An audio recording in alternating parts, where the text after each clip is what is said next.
files opening a window to the glory days of a fast-fading Chicago mob. And the name says it all, the Family Secrets Trial.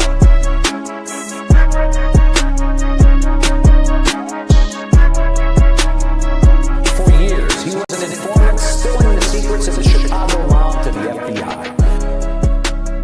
I was told by some people at the time that he put out $1 million contract on my head. Hello, folks. Today is August 13th, 2025. I am Red Wemette, and this guy over here is Adam Flowers. We just left Modlog. Adam was having technical difficulties. Not anymore. Now I'm all fixed. No, wait till I explain it to you, Adam. You're a little pink. I am? Yeah.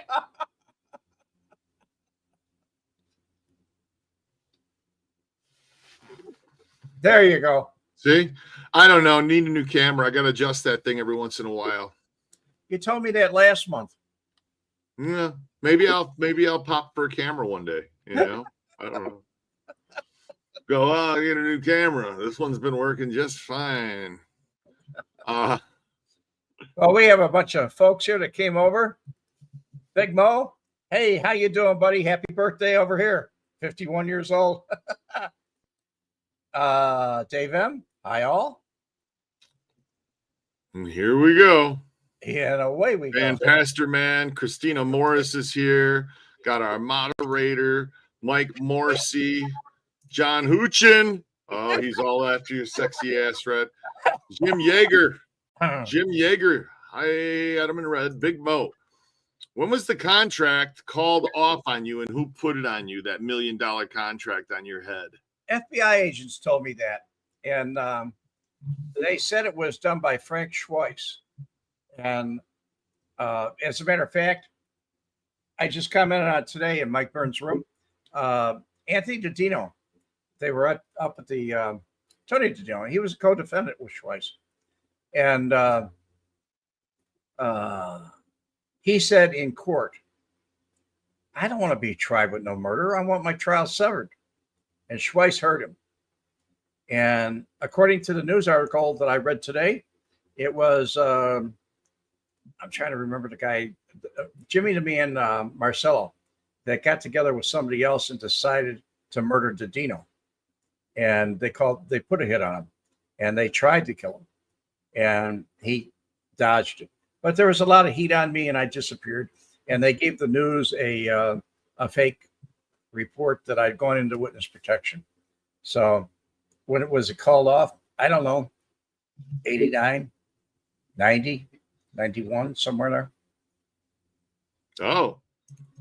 Frankie wasn't happy about going to prison, even going to jail. He always made bond. And so the first time he couldn't make bond was when I locked him up. The judge that did that was, he was Joan Lefko. And she said he wasn't worthy of bond because in some videotapes, he talked about murdering people. He talked about how he eliminated people. And his lawyer said, oh, no, he's just bragging. And she said, I don't think so. He's been arrested for murder more times than his age. So they held him for trial. And then after trial, he got 12 years. So 12 and a half. So DiDino didn't want to go down with him, but they did want me. Hi, Mom. Hi, Mom. I didn't know what to call. I didn't know Hi, Aunt Marge. to call your mom. To say Ms. Flowers, Mrs. Flowers. Mrs. Flowers. So I just said Donna Flowers. Miss Donna. Call her Miss Donna. That's what you folks down in the South do anyway. Rick Charlton, I want to know how they called Houston. I can drive 75 miles from my house and can't call. And those jerks were talking from the moon. It's called radio waves. The radio waves, right? Yeah, and they probably had better technology than you do. They had the best. They did, but I mean, it was still kind of. Here's what gets me: Van Allen radiation belts. How did they get through the Van Allen radiation belts?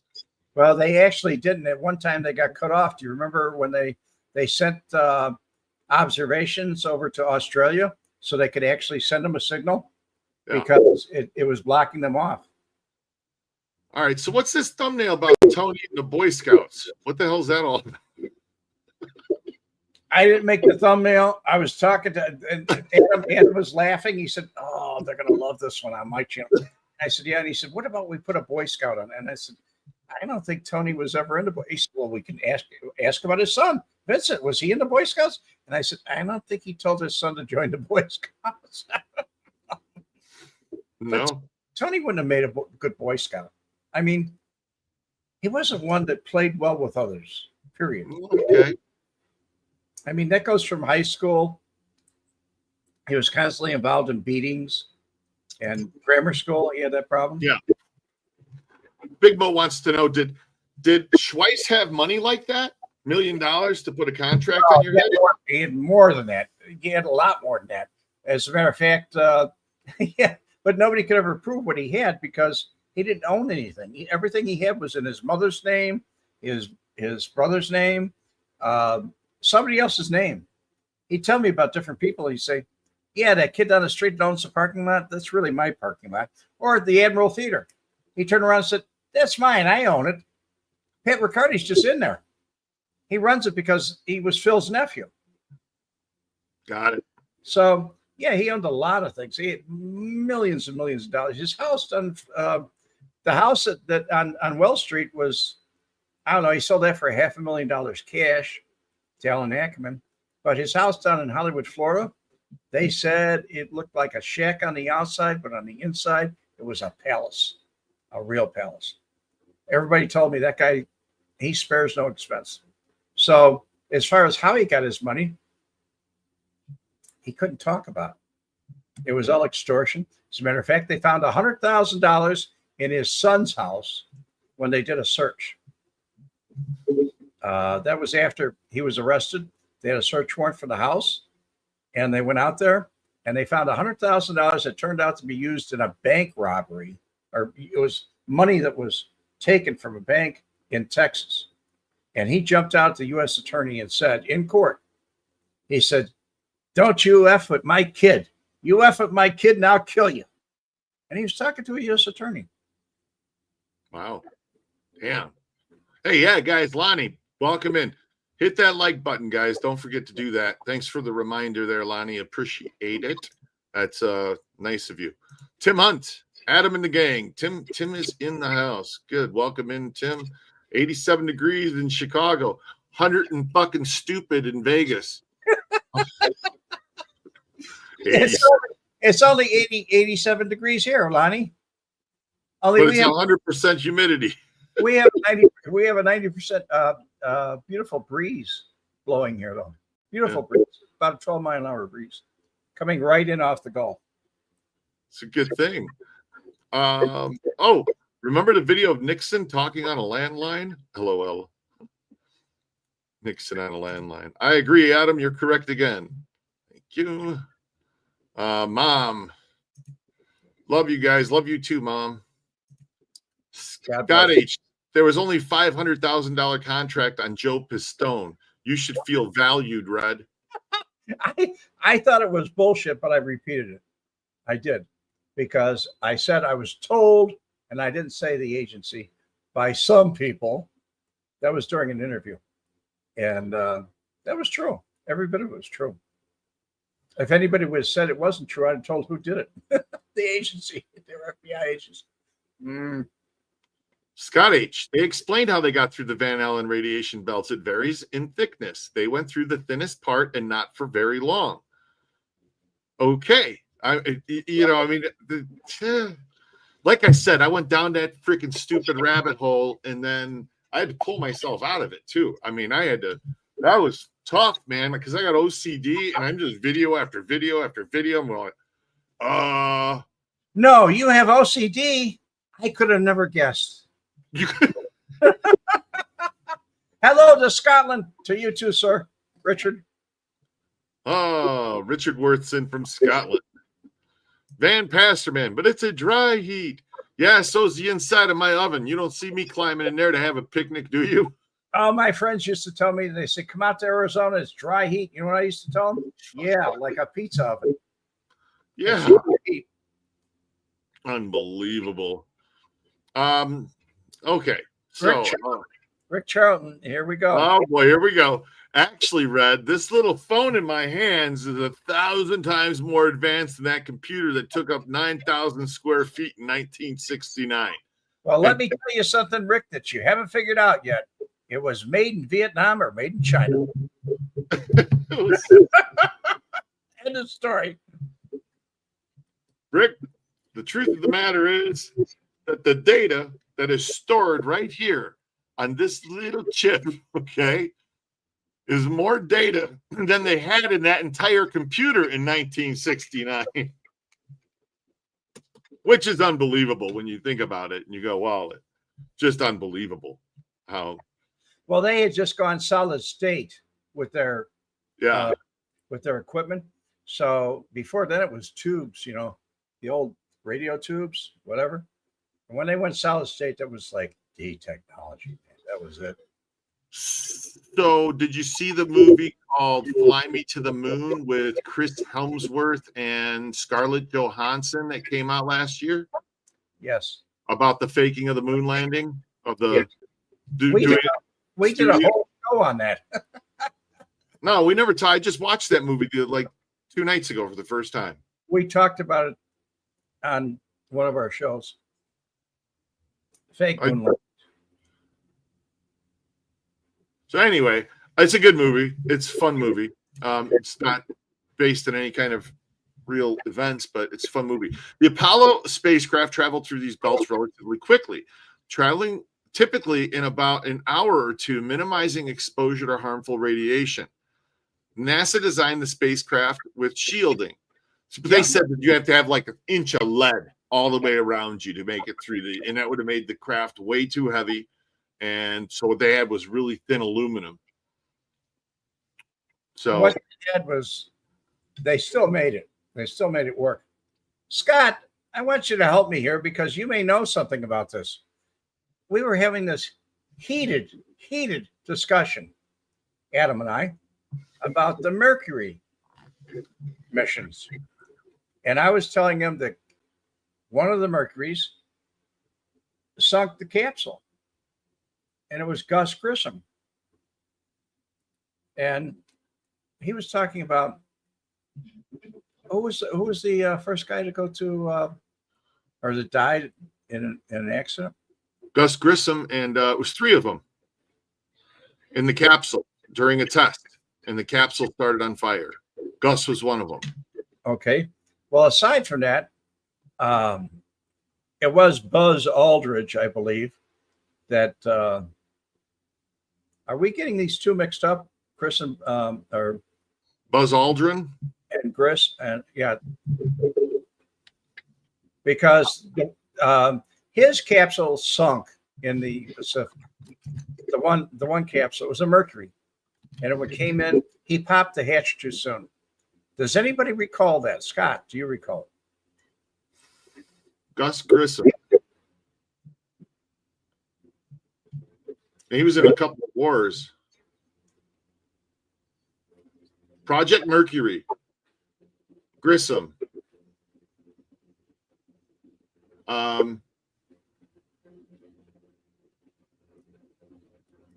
going to look up which Mercury capsule sank. Oh, you want me just to ask? Yes. Okay. I don't want to. I don't like using this on the show, but which Mercury capsule sank? The Liberty Bell 7. It sank after it splashed down in 1961. Gus Grissom barely got out before it went under. He blew the hatch. Yeah.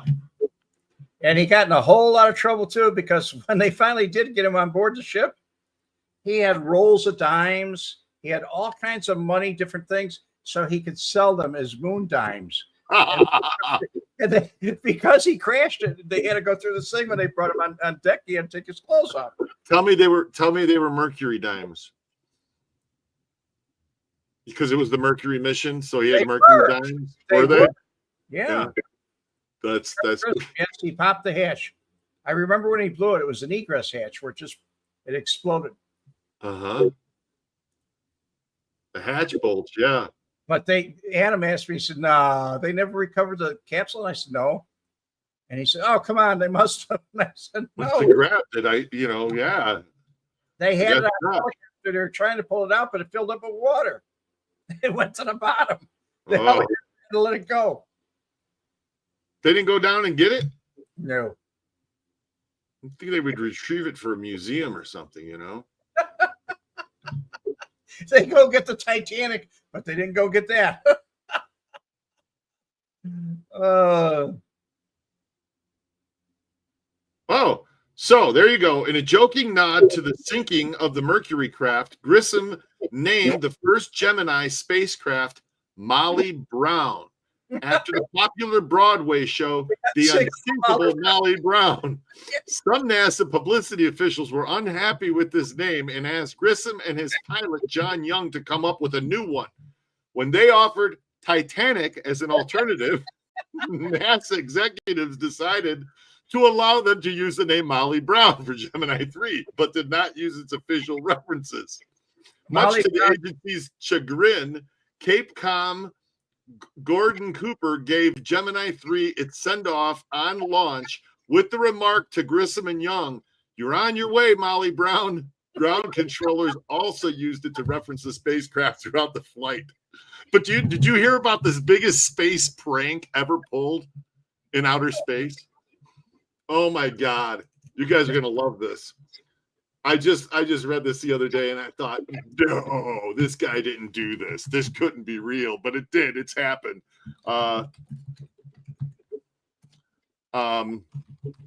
So wait, here it is.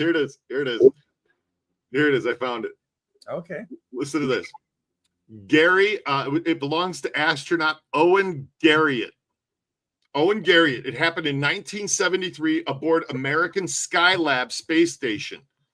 Garriott wasn't just a brilliant astronaut. He was a first-class prankster.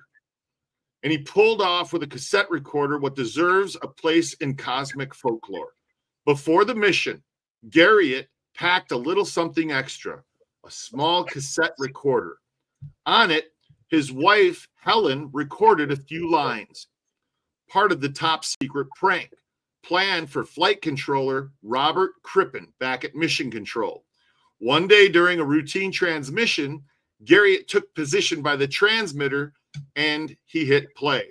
Skylab, this is Houston. Do you read? Good afternoon, Houston. This is Skylab. A woman's voice comes out. There's silence and then a hesitant voice from Earth. Who's speaking? Who's this speaking? Hi, Robert. It's Helen, Owen's wife. A longer pause and then, what are you doing up there? Oh, I just thought I'd bring the guys something to eat. It's all fresh and homemade. And then radio silence, total confusion. That's hilarious. I bet your control was going crazy. Oh, that's fucking hilarious. Is this true? How'd they get around? Is this really happening? That's hilarious. What's protocol on this? What do we do?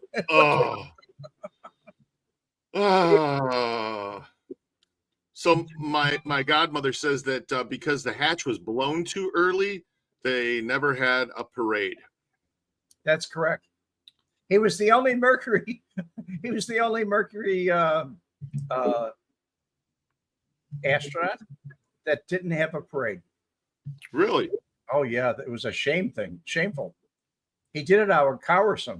He said he thought they were sinking, so he blew the hatch and sunk them. He was having a panic attack. Oh, just being in that capsule and sitting in the ocean going, oh. He almost caught fire on the way down. It got really hot. And so when they landed, he was having a panic attack and he couldn't breathe. And he just popped the hatch. It was an egress hatch where it just exploded. and came Yeah. up, and water was too choppy. They weren't there in time. Jesus. And then he leaned over when he shouldn't have leaned over. He's supposed to throw the raft out and get out of the raft as soon as you can, but he jumped out. He jumped into the water. So they had to go rescue him before they could get the capsule. And that's what slowed him down. And then just to think about the irony, because he ended up dying in a capsule. Yeah. You know what I mean? So, it's crazy. Question here. T. What an Everybody Tony's duplex. No. National Park. I haven't been there. Yeah, No. I've been there, but not inside. I was outside of it. I made a little video about it. So, Tim Peroni, Apollo 1. So the mission that burned on the launch pad. Yeah. And they didn't, it wasn't until Apollo 11, right, that they got to the moon. And then they went several times after that, 13, 14, 15. And then they scratched the last Apollo missions.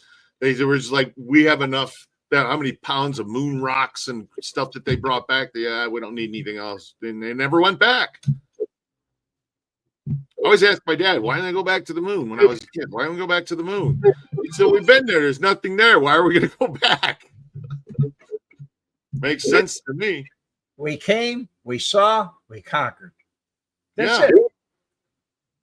Yeah. I mean, that's like going to an empty bar that you think is open. You don't go back. Sure. Why would you want to do that? So, yeah, the other question, why haven't we gone back? Rick Charles, good question. Elon can't even get there yet. They say it's full of rare materials worth trillions. They say a lot of things, but is it true, Rick? But Rick, who are they?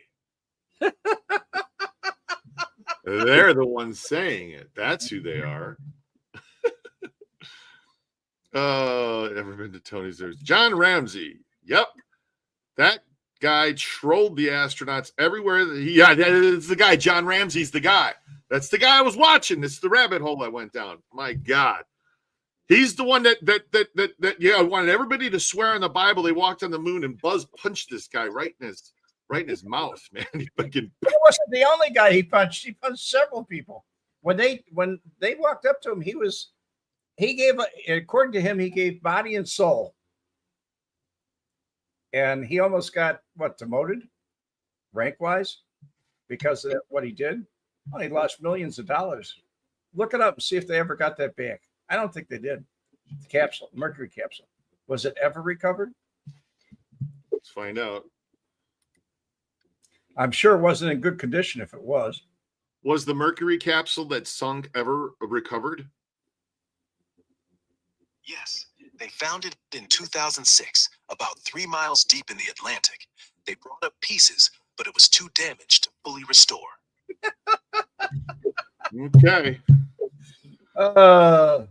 There you go. And for those of you that don't like me looking shit up, don't watch. I don't know, because I don't know how else to learn. He does it. Sometimes I ask him to, but he likes to look it up anyway. Because I'm not trying to fact check Fred on anything. Oh, no, you don't do that at all. You never do that. I never do that. Put your hand on the Bible and tell me you've never done that. Oh, that's okay. He doesn't own a Bible. I have Bibles everywhere. What are you talking about, man? Yeah, you got Grok right there. That's the Bible. Holy shit. Unbelievable. All right. Imagine how much fuel it would take to go to the moon. It doesn't take any, Tim. The only thing it needs, so once it gets into orbit, okay, and it swings around the Earth, and then it takes off, it needs a little, okay, to get it going in the direction to the moon. They actually had to go slower to the moon than they could have gone there faster, but they went slower because they need fuel to slow it down when they get there. That's where you need the fuel. So they didn't go as fast as they could have. They went slower because they had to slow it down with the fuel. So but yeah, that's the guy. That's the guy. All right, Scott McTaggart. Scott McTaggart. I think Scott's been on the tour. Hi, Red and Adam. Not to change the subject, but did you see Keefe D has got a new attorney, the same attorney Robert Tellis had for his murder trial? LOL. So Robert Keefe is or the attorney. Robert Tellis was a reporter here in town in Vegas, and he killed Jermaine. He killed this. He was a public official, and he killed this reporter, Robert Tellis.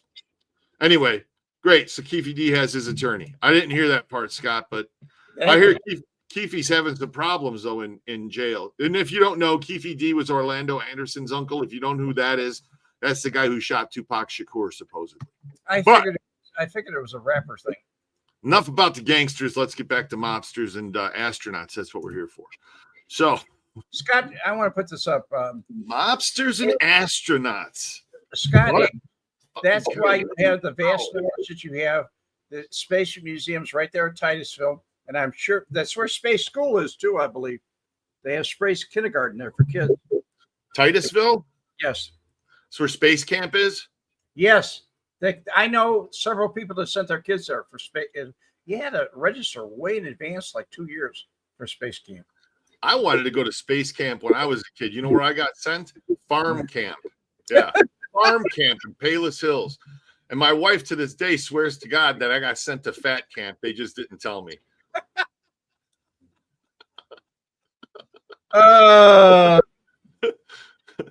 All right.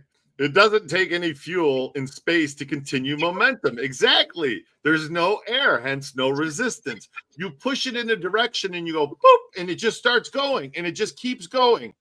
It doesn't take fuel to get there, guys. It just takes fuel to slow down when you get there. It's like being on ice skates. You're going one direction, or an airboat. It's like being on an airboat. Yeah. Slow the airboat down when you want to land. There you go. So turn around and go the other direction. Oh, Rick Charlton. It's two sides of the world. Scott H. and Rick Charlton's like, it's hilarious. Jamie Pritzker got made looking the fool this week. You know, the only thing I got a kick out of him was when he was talking about Donald Trump.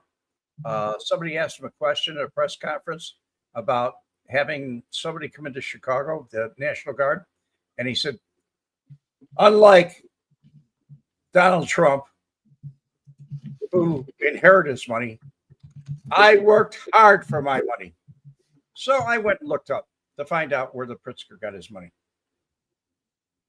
What hotel chain did his family own? Adam? Hyatt. Yeah, so he inherited his money too. He's just a liar. At least they're all liars, man. They're all liars. It's true. All right. Is farm camp another way to say detasseling? No, I did not go to remove the tassel from the corn plants in the field. The male flower, from the detasseling. That's funny though. Okay, Scott. I love Tilo's 10 miles from Kennedy Space Center. Dude, did Scott work for NASA?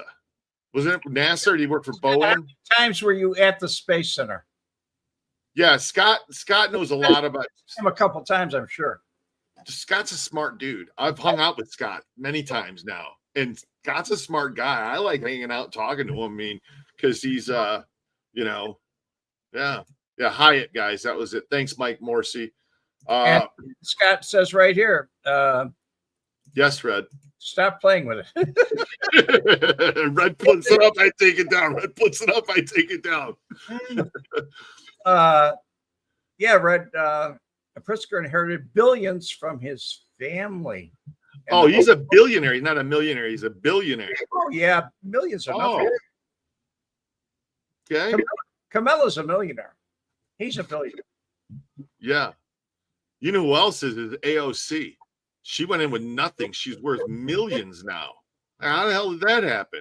And how is it that Nancy Pelosi's stock picks and her trades are better than any and every other index fund on the market and hedge fund? How is it that Pelosi just happens to pick the right shit at the right time and sell the right shit at the right time. There's they had to get Senate approval to do it. That's why they're trying to pass this Pelosi Act or whatever it is. I don't know if anything's going to pass now.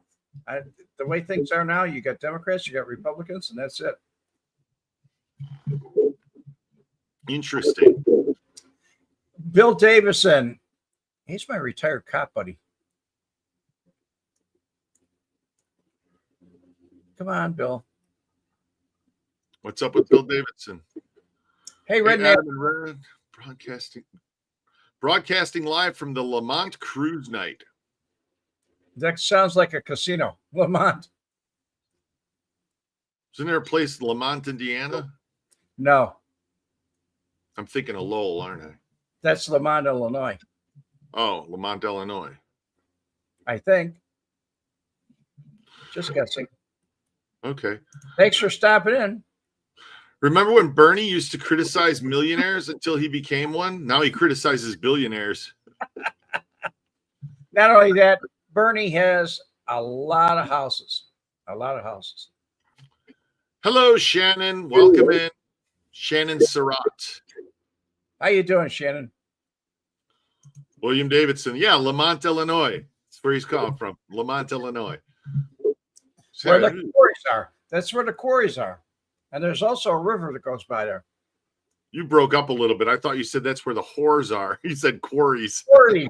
Quarries. I used to go scuba diving there. I learned to scuba dive in the Lamont quarries. Quarries. Okay, I got it.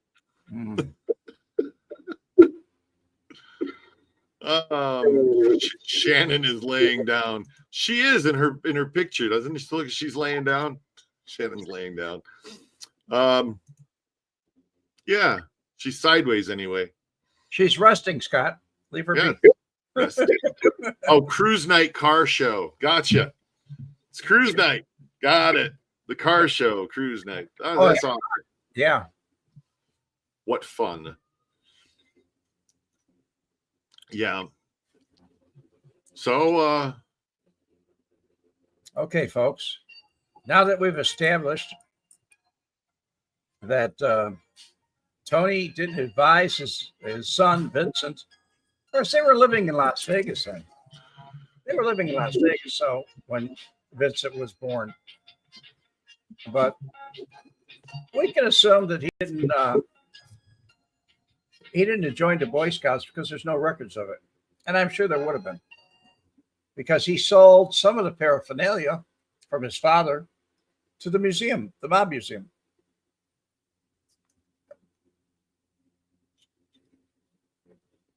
Shannon, do whatever you like. If you like it sideways, you can have it sideways. If you want to have it upside, right side up, turn it right side up. you can turn it however you want, Shannon. There's no rules. No, we'll accept you for. Yeah. You're not sideways. I mean, look at Rick Charlton's picture. He's not even centered. That's okay, though. There's no rules. Now, Scott H., he's got a good picture. That's nice and centered. He's holding up a frothy beer. Is that a beer? Yeah, it looks like a beer. And this is a good avatar, a good moniker right here for you guys. Then some people like to stick with just, like a B for Bill, or a C for Chevy. Would you stop? Would you please stop? Sorry. What's this movie about the outfit that's being made? Good question. Yes, it's about the Outfits activity. It's called 2 Days in November. And it's about the Outfits activity, specifically Sam Giancana and some of his crew at that time being involved in the Kennedy assassination and the 2 days they prepared for it before the assassination. And it's actually done by two relatives of Sam Giancana. And his family, his daughters, two daughters are on board too. There's a lot of family involved in it. They all signed off on it. They're involved in it. But you'll probably hear more about it on my channel. Definitely Joe Salozzi They're related to. There we go. November 1963 is the title. That was the title. They got rid of what's his name. He had an argument. Oh, they changed the title? Oh, yeah. Here we go. Yes. 2 days, 1963. Yeah. Okay. All right. They changed the title. They had to, because Monmouth had the title under his name, and he had creative differences with one of the financial men. So he was fired, so to speak. And he said, "You can't fire me. You can't do the movie without me." So they went to Canada and gave it a new title, and the same movie's coming out. John Travolta will be in it. Johnny Roselli, Mandy Patinkin is Anthony Accardo. Robert Carlyle's Jack Ruby, and Dermot Mulroney is Chucky Nicoletti. Yes. And then you got Lee Harvey Oswald, and you got Tippian, Officer McDonald, Candy Bar. Candy Bar, who's that? I don't know. Okay. I know this. Shooter. This will be the first movie that ever came out where they portrayed Tony Accardo. Nobody has ever portrayed Tony Accardo in a movie, ever. They've never used the name Tony Accardo. Zapruder. He's the one who's taking the video. Right. That's his part in the movie. That was not a video. That was a film camera. It was an film. 8-meter film camera. Correct. Like they used to make wrong. It's like the kind of porn with. He was filming.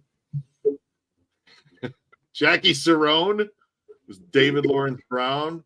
It's I like it. John Travolta's in this thing though. John's been doing a lot of movies, hasn't he? Like B movies lately. Seems like he needs what's going on in his career. There. It's not even listed here, but look at this stuff he's doing, man. Did you watch this Die Hard with John Travolta? As Shannon says, I read a book from Sam's brother. That book has been a whole lot of details about Kennedy, Marilyn Monroe. Yes, that was a good book. And his nephew was in on that also. Same guy that's working on this one, on this movie. Oh, Candy Bar was a stripper at a strip club, but it wasn't the carousel that Ruby ran.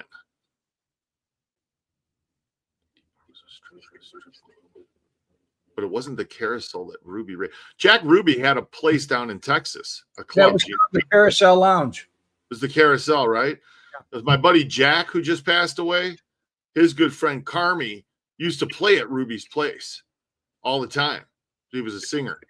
I kind of got a kick out of it because Irv Weiner was subpoenaed before that commission. What do they call it? Assassination Committee, whatever.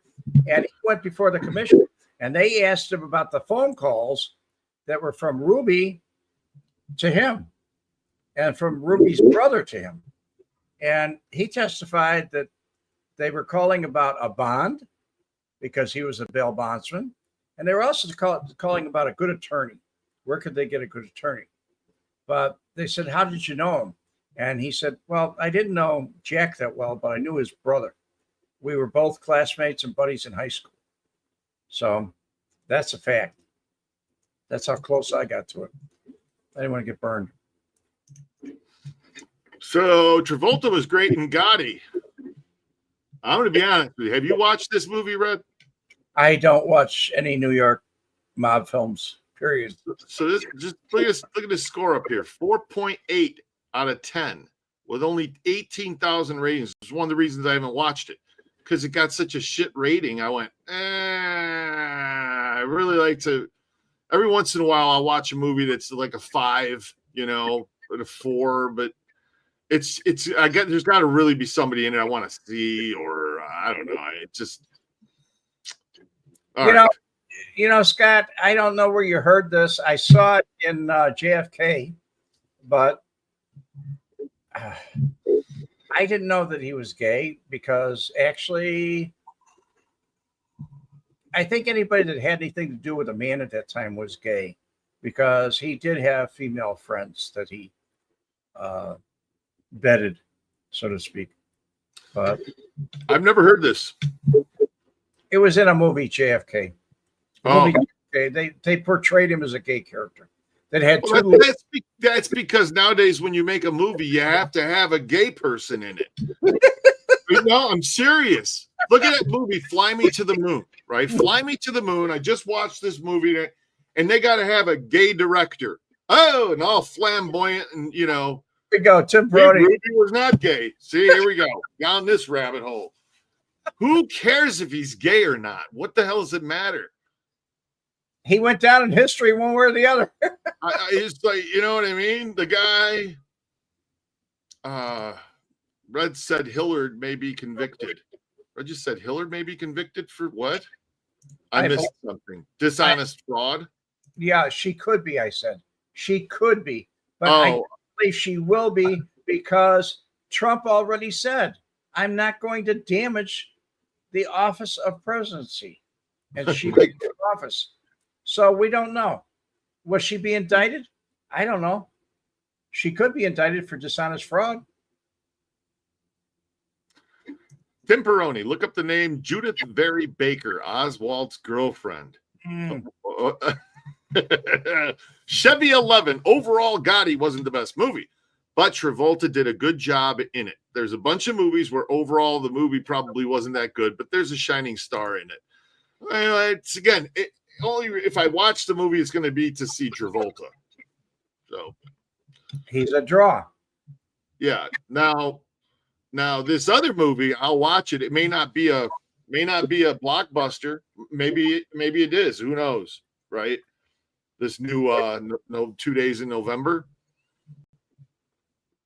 But I'll watch it because of the storyline, Oh, Red found something funny. First of all, he says, I don't think it was terrible. Then he turns around and says, man, I'm too big a Travolta fan from when he was rolling around on the pussy wagon. Okay. Oh, man. Don't type unless you mean it, guy. Favorite Travolta movie? You don't have one? Look Who's Talking. Are you serious? Oh, yeah. I liked him in Saturday Night Fever. Okay. Okay. I used to be a fan of his. Okay. I say you used to be. Yeah, I'm not anymore. Not anymore. No. When the hell was that? He was excellent in Urban Cowboy. I didn't like him in Grease, but I liked Urban Cowboy. Okay. Pulp Fiction, he was excellent in. I liked him in Pulp Fiction. Look Who's Talking. I laughed all the way through that film. It's a 5.9. It's not a great rating. I'm going to tell you my favorite Travolta movie. Since you asked. I didn't. My favorite Travolta movie is Face Off. That was a good movie. This is my favorite one. The acting, Travolta and Cage both did a great job. And I think Cage actually did a better job than Travolta. Because Swordfish was good too. Swordfish was really good. Swordfish was good. Yeah, it was good. Anyway, they lost the nuclear missiles. All right, Grease for sure. Urban Cowboy was great. Pulp Fiction and Michael. I forgot about that movie, Michael.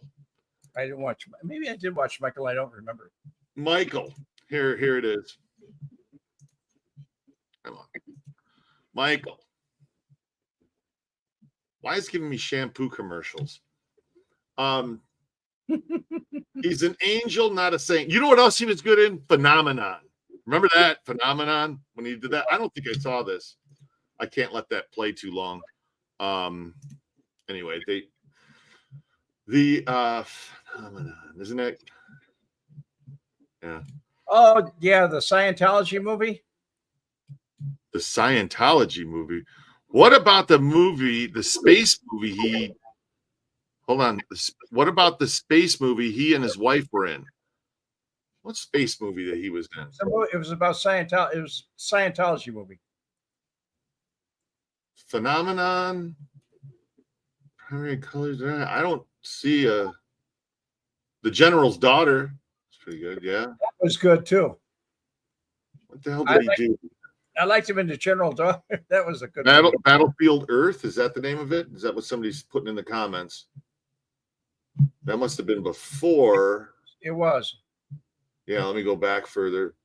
Battlefield Earth. That's Look Who's Taught, man. I'm back to the 80s and I still don't see it. The Boy in the Plastic Bubble. Remember that? That one. I didn't like that one. You didn't like The Boy in the Plastic Bubble? No, huh? It was a TV movie. It was made for TV. Yeah. I wasn't a big fan of that one. But The Boy Who Could Fly, that was a fun movie. Not The Boy in the Plastic Bubble. The Boy Who Could Fly was fun. Wow. Battlefield Earth. Yeah. My son says Travolta was good in The Punisher. He was. Was he? Oh yeah. But that was a good character. It was a movie that was very fast moving. It was great. It was good. Fun movies. I like movies. Okay. It was a bomb. It lost money. In a Valley of Violence. Yes, it was. Awful. L. Ron Hubbard. See Rick Charlton. I didn't see it. Sharon says, I remember watching The Boy in a Plastic Bubble. Yeah. It was an after school. Yeah, it was an after school movie. That's when I watched it when I was a kid. Yeah. No, I don't remember the green hair movie. The boy with the green hair. It depends on the year, Scott, because I didn't watch television that much during a lot of years. I mean, I didn't turn on TV for anything. Oh, what happened? Damn it. Wrong. Battlefield Earth, by the way. Get Shorty was a good movie, too. Get Shorty. Okay, there it is. Ray Bamboni, whatever his name is. Battlefield Earth got a 2.5 rating. That is that's horrific rating. There's only one movie that I know of that actually has a lower rating than that. And that is the new Snow White. Because it's got a 2.1 rating. And that's with 385,000 votes from the public. And you know why it got such a bad rating? And how many millions went into it? Oh, you want to know? Let's take a look. That's what's great about IMDb, right? Disney is going down the toilet. Budget $250 million estimated. Opening weekend, $42 million. Gross in the U.S., 87, and gross worldwide, $205 million. So they only lost $50 million in the big scheme of things. Yeah. That's just awful. Look up Get Shorty. Get Shorty. Oh, you want me to look up Get Shorty? Get Shorty? I'll look it up. I like that. I laughed through that whole thing. I loved it. Gene Hackman was in it. Yes, he was, with Rene Russo. All right. Gene Hackman, Get Shorty, John Travolta. 6.9, man. That's a pretty good rating. It was a good movie. It had me going all the way through to the end of it. Oh, it's Hackman and DeVito. And oh man, I don't think I've watched Get Shorty. Dennis Farina's in this too. James Gandolfini. I gotta watch this. It's a good movie, man. When did this come out? Get Shorty. I have not seen this. Quentin Tarantino. Who did that? Quentin Tarantino. 1995. I was busy in 1995. So was I. I had a lot going on in 1995. Yeah. I think I see it on HBO or something like that, one of the movie channels. Go woke, you go broke. Snow woke. Yeah, that's what happened with that. Reefer Madness from 1936. God. That was a crazy movie. He's in the closet with John Travolta, South Park. I don't know what that is. I saw something online where John Travolta came out as gay. So he's been living with somebody at his Florida home. Oh, did he? Yeah. Maybe that's he's taking all the low budget films. He's a pilot. He's got his own airstrip at his house. He does, but the plane, he kept the plane. Well, he kept the plane, but he sold it to Qantas. You know, the Australian Airlines, they own it. But because they do all the maintenance and everything on it, because he can't afford it. I believe it's 747, if I'm not mistaken. Yeah. But he has a collection of planes there, and he just can't keep up with it. He lives beyond his means. Oh, he did like Nick Cage. Much like him. Yeah. Damn, man. You know, don't live beyond your means. It's not a good idea. And Scott H., it's more than her. I heard it from Rick Charlton says that that Tom Cruise is also gay. See, what is this? That's why he got divorced. Huh? And their children went with his wife, and he's not allowed to see them. Really, you can't see him.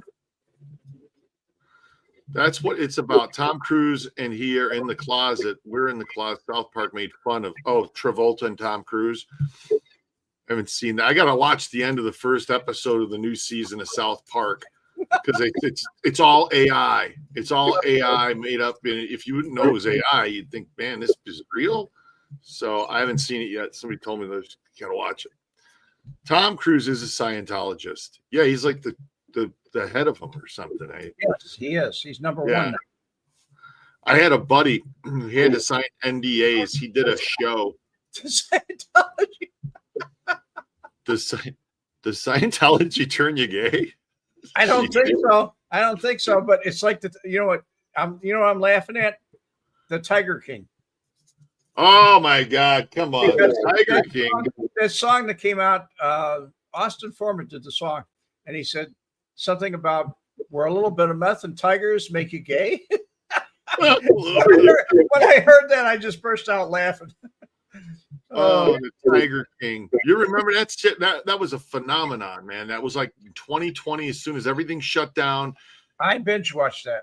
It came on Netflix. It was like, whoa, let's watch like the first 5 minutes.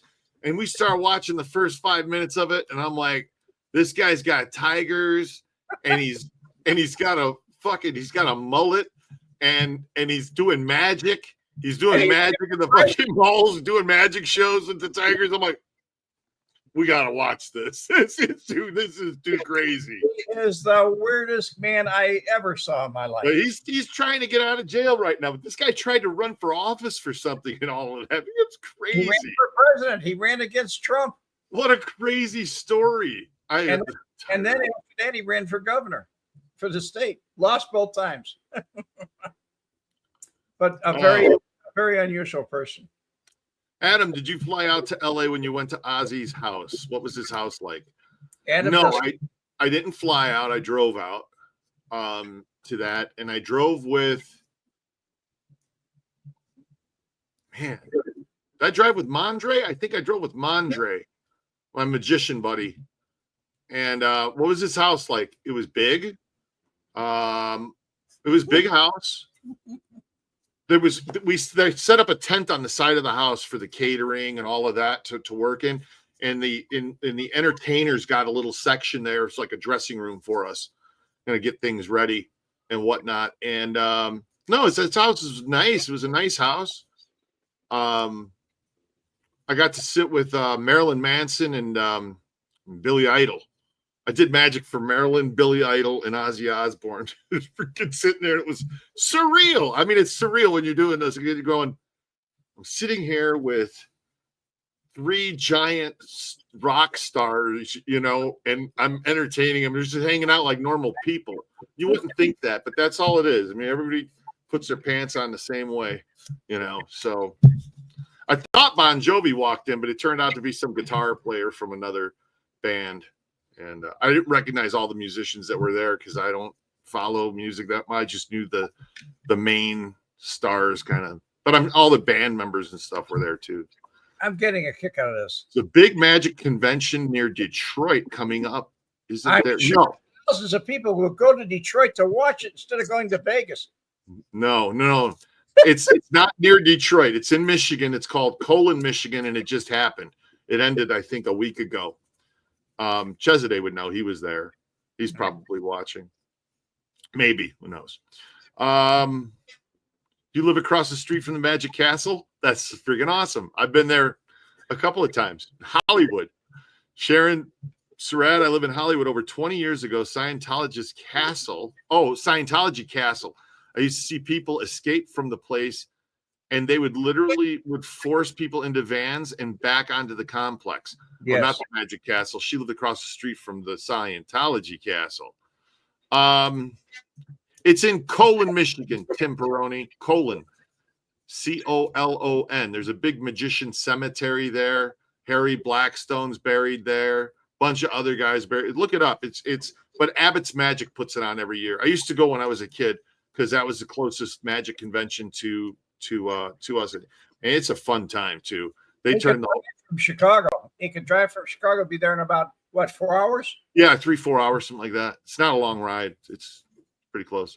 All right, let's catch up with these. JB Workman, how's it going? We haven't seen you in a little while. Nice to see you. Been listening to Black Sabbath since the early 70s. Wow, that's wild. Was Marilyn Monroe? Yeah, Marilyn Manson was normal, totally normal. And the guy's got to be about 6'1" or 6'2". He wears these thick boots that makes him about my height, but his hands were about the same size as my hands. But he's totally normal, dude. All of that's bullshit. All of that's showbiz bullshit. The dress up and the make the weird videos, and the more weird that people think you are, the better, I guess. When it comes, listen to the Alice Cooper interviews. He was raised a good little Christian boy. And when they started saying on the radio, "Oh, you Satanist" and all this, they laughed and they went, "Oh, let's take it a step further. They want to call us that? I will show them that." Well, you know. All right. Did you meet members of Black Sabbath? I probably did, Scott, but I don't know who they were. I mean, I met everybody that was there, so sure I did. Rick Charlton. I never went there, but I did stay at a Holiday Inn one time. Okay. What about Burt Wonderstow? Burt Wonderstow. Never heard of him. Burt Wonderstow. That was a movie, Burt Wonderstow, with Jim Carrey, and he played a street magician in Vegas. Supposedly, when I was out there one night, this is like 3 months before they announced that movie was going to be made, I was out on Fremont working, and I got done doing a set, and this lady. She had rhinestones all over her baseball cap. She had these big glasses. She screamed Hollywood, okay? The lady was just tricked. She screamed Hollywood. And she comes over to me after my set, and she says to me, you did wonderful. You were just fantastic. I wanted you to know something. Jim Carrey loved your act. Wow. And I said to her, I looked around like, is this lady fucking with me? And I looked around like this, and I start looking around, and she goes, "You won't recognize him." And she turns and walks away. And then 3 months later, they announced Jim Carrey's going to play a street magician in Vegas. And I went, motherfucker, he was there. He was there watching. He was out there doing his research. Yeah. That was pretty wild. But I don't have any proof, so I don't know. I saw you doing your street magic and floating cigarettes to me. It's amazing. I amaze myself. What can I say? Maybe one day I watched that thing a dozen times. I love it. Thanks. Maybe one day I'll do it on the show. So all right, Red. Hey folks, don't forget to hit that like and subscribe, and thank you for stopping by. God bless y'all. And we'll see you probably Monday. Okay? I have a show coming up Monday. Don't know what it's going to be about yet, but whatever it is, we can talk about anything that you want. God bless everybody. Red Wemette out. Thank you, Adam. Thank you very, very much. Bless. Have a great day, guys.